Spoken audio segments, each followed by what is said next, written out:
Nagmando sa Mayor sa Treñas nga tutukan ang problema nga ginpalabot sa publiko. May kang tanan sa mga kabataan nga nagabaligya malapit sa stoplight, partikular sa diversion road, nga nagapangkiskis ang bintana o kung kilid sang salakyan kung hindi sila pagbaklan. Ang ginhatagan sang direktiba among Public Order and Safety Management Office, kaupo ng Task Force Madurriao kag City Social Welfare and Development Office o kung CSWDO. Ginindo sa manini sa PNP Women and Children Protection Desk, Task Force Moral and Values Formation kag Anti-Mendicancy Task Force.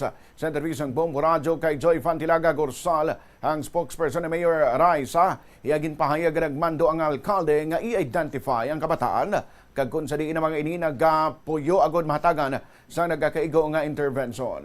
Hindi kasunod sang reklamo nga gin-report matapos ginakuritan sang isa ka menor de edad ang salakyan sa isa ka motorista bangod wala ini nagbakal sa iya baligya. Maiban man nga gin-report nga nagabaligya sa runga sang dalan nga ginakabig naman tuman ka delikado bangod posible sila nga mabungguan sang salakyan.